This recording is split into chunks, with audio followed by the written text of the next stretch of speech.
how did growing up in North Bergen help us?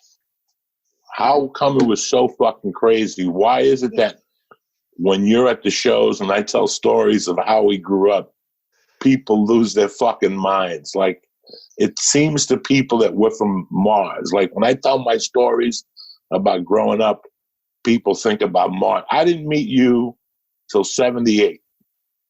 Right. Okay. And you were you at Emerson at that point? No, I was in North Bergen. In 78, I met you before that because you were at McKinley. Didn't you play basketball for McKinley? Yes. You had the red gym shorts with the gold shirt, and you wrote your number with a marker. Yeah.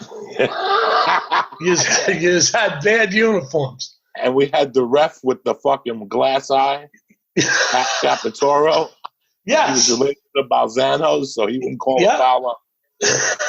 But I still remember fucking going down to Kennedy School, winter of 78, when it snowed a ton that winter. And me and Whitey shoveled the courts. Yep. And you came up there with Dusty.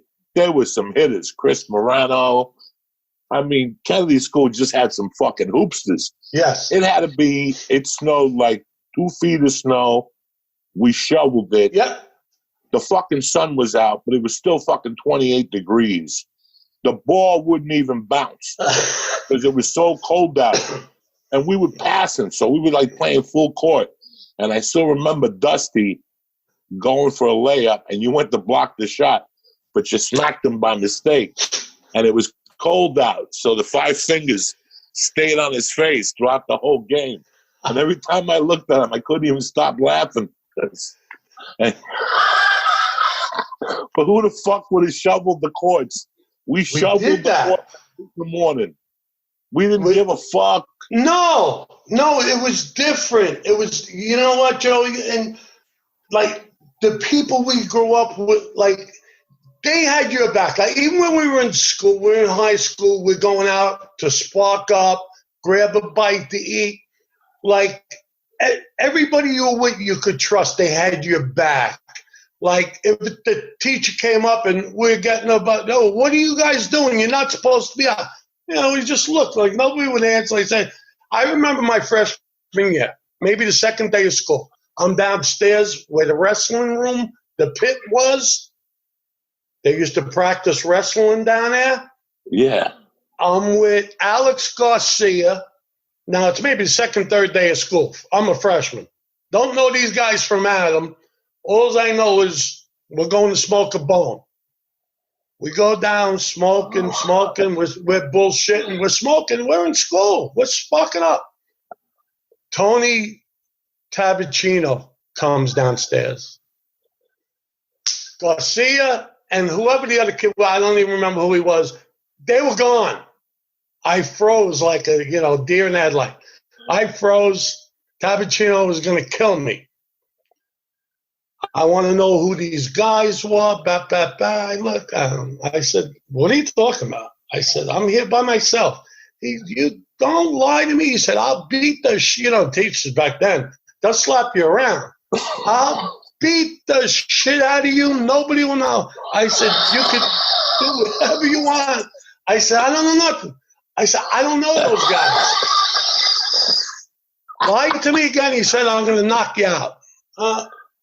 He takes me upstairs. We're walking down the hall. Now, I was scared. I was no shit. I was scared. I was only third day of school. We're walking down the hall. All of a sudden, Dalton comes walking the other way.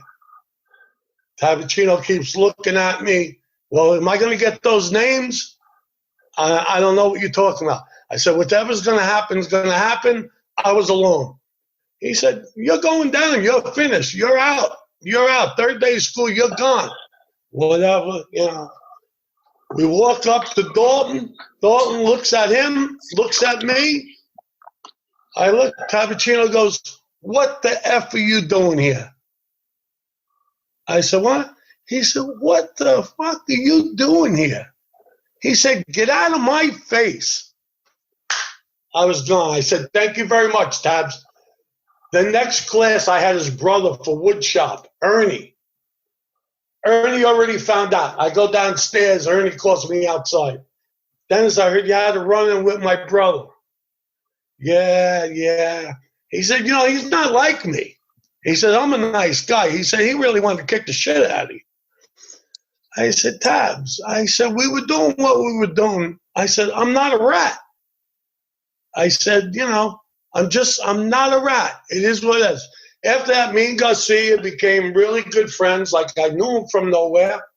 And Cappuccino respected me for it. I mean, if I was going down 2-week suspension, whatever, it is where we grew up, Joey, you had each other's back. All day long. All day long. I don't understand it today, what happened in society. They turn it on you like... I would live and die for you motherfuckers when I was growing up. And you knew that. That's the only way you get in the group. That was the only way to get in. They had to know that you had their back A to fucking Z. I think the famous Dennis Colangelo story for me, because my mother had just died and you were my entertainment. You understand me? I knew I was going to school. Like when I went to homeroom and you weren't there, I was depressed. And we both had Totora for homeroom. Yes. The old man. Uh-huh. And I had him in my pocket because he hit me and Anthony Balzano in the 8th grade. So Carmine beat him up. So he came to me freshman year and he goes, listen, if you don't want to come to homeroom, don't worry about it. Like, I got you. So I used to just go to homeroom to hang out with you. It was me, you, Brian DeGroomy, because it was the D's and the C's. So you were in the bleachers next to me. And I remember he would fucking ask you for a note. Dennis, you didn't come to school yesterday. We need a note. And you'd go, I'll whip one up in a second. And he would know what the fuck to do. Like, they just didn't know what to do with us. We had this teacher, Frank Rich. He was a football coach. The wedge. Yep. The wedge. And you couldn't call him wedge because he looked like a wedge. He looked like a fucking wedge of salad. Yes. And he was a sweetheart of a guy. Yes, he was, Joey. He was 3 days from being retarded. You and I both know that. And we went to, one day they put a ban on us. You couldn't leave the high school. They were like, you can't leave for lunch. And we were like, that's not happening. So we found out that there wasn't no guards during the back door on 76th Street. So you, myself, I think Jimmy and Devo went to Fifth Avenue Deli. Yep. And we got meatball sandwiches. And there was like a loading dock next to it. This is my all-time favorite. And we're sitting there, and that was when Chocolate's High Weed was big. And we're about to, you had it behind your ear. In those days, you would roll a joint and put it behind your ear and have it in school with the joint behind your ear. And nobody would say nothing to you. Like, not a fucking word. So you had the joint behind your ear. We finished the sandwich. We're wiping our hands. And all of a sudden, fucking Wedge walks up. And he's like, hi, guys. How you doing? And we're like, we're good, Wedge. And he's like, are you supposed to be outside the building? And we're like, whatever. We just wanted to get some fresh air. And all of a sudden, out of the corner of my eye, I see you take the joint out from behind your ear and you start playing like this. And he's talking like about whatever. Like, it's a nice day, whatever. And all of a sudden, you're like, Wedge, listen, cut it out. We're sparking. We were running out of time. We had to spark and get back to class. And he's bullshitting. You're like, we either spark or you get the fuck out of here. He just looked at you and just walked away. You played varsity. Yes. And I was a freshman, and we used to practice in the back if Horace Mann wouldn't let us practice. And I couldn't wait to get out of practice just to watch you, because you would just be goofing on people. It was you and Juan Rodriguez, God bless his soul, and Albie Muniz and all these guys. But there was this guy named Ralphie Marino who used to drive you crazy, who I loved him to death. Ralphie was in a wheelchair. He was a tremendous athlete. Yes. And I still remember one day we're like, Dennis, we're hooking up after practice to smoke a joint. You're like, yeah, I'm just going to take a shower or whatever. So me and a bunch of guys are waiting there, and Ralphie's yelling, defense, defense, right? He's going back and forth in his wheelchair. Defense, defense. And I'll never forget you called the timeout. You're like, timeout. You're like, Marino, say one more word, I'm going to put you in the closet and lock the door. And we fucking lost. He didn't even know what to say. Like, he didn't even know what to say. Like, we, you know. No, he knew I had problems. He knew I had problems. He knew we all had problems. You know, I had a pillow on here. But we were good. We were good people. We didn't, like, not to hurt anybody. We were just having fun. You know, there's a difference. You know what I mean? Like when I told him I'd put him in the closet, that wasn't the first time I told him. You know, because he would get annoying. You know, or I used to take his little sippy cup there he had with the straw. Ralph, you want something to drink? And he said, yeah, Dad. He said, could you please? I'm thirsty. And I would just take his cup and move it further away from him. You know, and he had his hands flat on that table there on his wheelchair. And he said, Dad, he said, really? He said, you're going to break my balls? I said, Ralph, I said, you never shut the fuck up. He said, I'm in a wheelchair. I said, well, you gotta shut up, man. I asked you how many times. But it was different, Joey. You could today you talk like that to somebody, they'll lock you up. You know, it's a different society. Like it's just we didn't mean like any kind of disrespect or we say anything bad. We all loved Ralphie Marino. I still love. I did a benefit from years ago. Did you really? God bless you. Yeah. You know, we didn't. It wasn't like. I mean, he knew I loved him. You know, I used to get a lot of smiles out of him. You know, but he used to get annoying, like you said. Defense, defense. Oh, I'm tired, Ralph. Shut up. You know, if you're crippled, you can't get away with that shit, man.